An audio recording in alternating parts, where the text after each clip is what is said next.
Hello YouTube, we're going to redo another metal box. I thought this was imported, but no, I was wrong. Here's my handle, I already took it off. I had this foil tape to make this waterproof in case the rain ever run into it. I used it for a tackle box once. So that means I've had this box probably,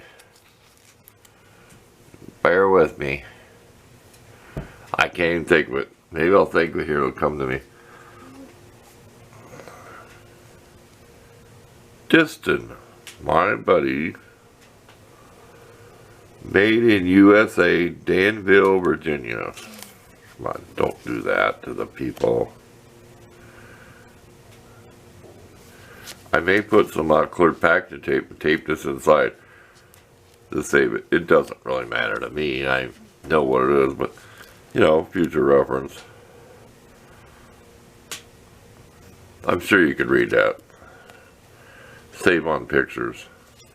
Yeah, peel it off there. I put the heat gun on the opposite side. Go back here, so I can peel it off. We're going to repaint the whole outside. Not like the one over there this time. And I cannot tell you what the color is going to be. We will prime it first. It might just be flat black. We have the little body work. Sorry we didn't show it. Had a little dinky dent there. Kind of a minor dent here. I've got to store the hammers. I had like this metal block, like for this piece. I had the lid down on the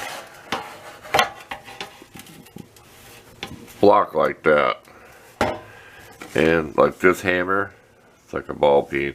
And I like this long handle on here.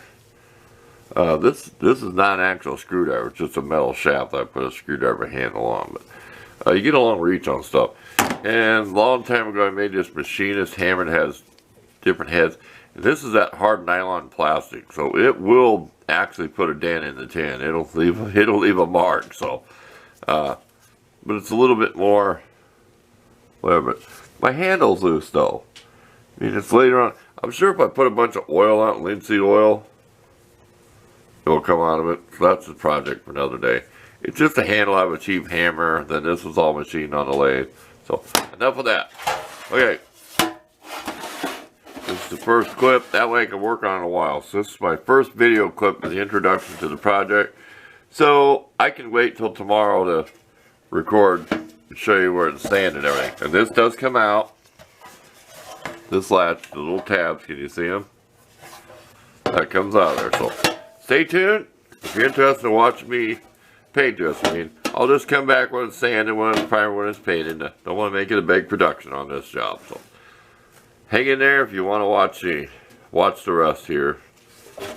Or feel free to skip to the end when it's done. I'm not going to whine. I sound like I'm whining. Anyway, let's talk more work.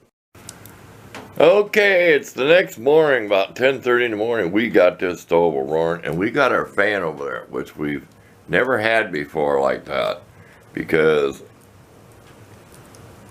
we've got it up to a little over 60 degrees right now. And we want to be warm in here to work. So we'll get busy on the box again. We've got most of it sanded. We'll finish sanding it and we'll bring you back when we're done with that part. Okay, we are done sanding. See all the stuff that filter catches?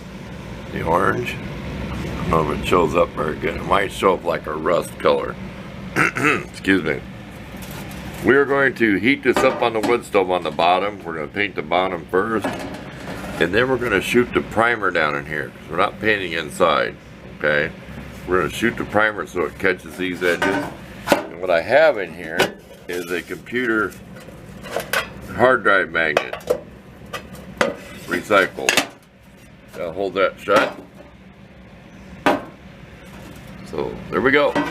We're on to primer it. We may primer this and shellac it because we like that color gray, because our smoke gray, I don't want to use it, only on small parts. It splatters. It's that brand name that you've heard me cuss about, where I bought all them cans and they clogged up because they spray at any angle, which means you can't turn it upside down and clean out the nozzle, the tube in the can. You know, you could put a new top on it, but that's not solving the problem of it clogging up in the tube going in the can. So there you go. Real quick view. We'll set this on the wood stove, warm it up, and we got a new clean pair of gloves because we took our rubbing alcohol and wiped it down. So we got on a fresh pair of gloves, so we're not getting any oil or grease on here. And we're thinking about painting it right here because it is only like 15 degrees outside right now. So I'm going to wear a mask just in case, but last time I used this was black, and you could tell it sucked a lot of paint right into there. So we'll do a little short first, you know what I mean? Just like spray the bottom, let it dry, and then do like a side. We'll do it a little at a time so we don't overload the paint fumes in the shed here. If it gets too nasty, we just have to go in the house, let this run, and go take a break. So stay tuned. Okay, that was not too bad. We had our door propped open about a foot. Our fan across the shop, we had it on high. And of course, this filter box. And when I sprayed the paint, I noticed if any fumes was going like this, they'd go down. The door was kind of blowing a little bit. Air was blowing in the bottom of the door. But I'm still wearing my mask. It's just a dust mask. It's not a respirator. It's not OSHA approved paint. Whatever, but we heated up on the wood stove. Like I said, we put it on its top, heated up, and the bottom was hot. I mean, the top was really hot. So we painted the bottom, let it dry, and then we set it back on the wood stove again, kind of on that rim of your 55-gallon barrel, so it wasn't flat on the stove. And it got pretty hot. I mean, when you touch it with your bare fingers up there, it felt pretty hot. So when we primered this, the metal was warm. So it'll just help the drying process. I don't think it's going to hurt it how it cures and sticks. There you go. Said you got to improvise. Got it up here on a can. Next we're going to work on taking a brass bristle brush and Dremel and cleaning up the latch and the handle. I think this is going to get shellac later on today. So stay tuned. It'll be a while before I come back with this thing done today. Okay, we're done with this painting project. I mean, the shellac has some orange peel look to it because it doesn't spray, I mean, super good like a real super quality spray gun. But if you had just primer, it'd be rough and it would collect dirt and wouldn't wash off easy. But there you go. Like I said, I did that primer with it upside down, so it got in the edges. Let's see what it looks like inside, how much overspray we might have got. It looks like there is really none. Except up in here like the lid. Let's turn this around. But not a whole lot. If you see, there is almost a border where it couldn't spray any further. But we'll leave the inside red. I mean, we just want to look nice. Now we've got kind of a blank canvas. We want to put stickers on here. Somebody want to go crazy pinstriping something like this.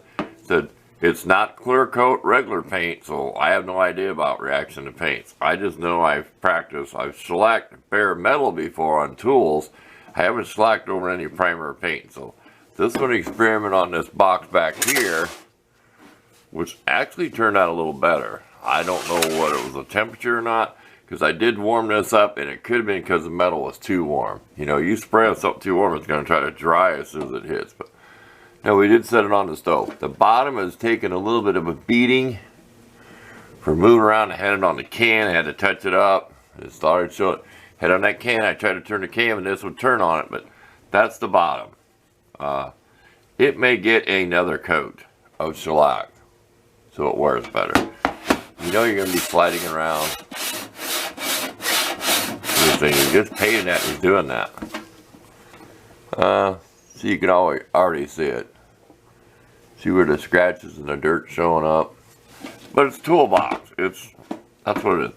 The handle, I had to take a pliers and pull on it because it hooks on the outside. I take a pliers and pull on it this way to get it dropping hole. I kind of like how it went on. It lays flat this way, okay? But this way you could pick the handle up better. And I usually have the habit of turning my handle backwards. And it's the same way on my other box over here. I'm flipping it. I just got lucky the way it lays. If you go this way, it's not so flat. Because this way you're like...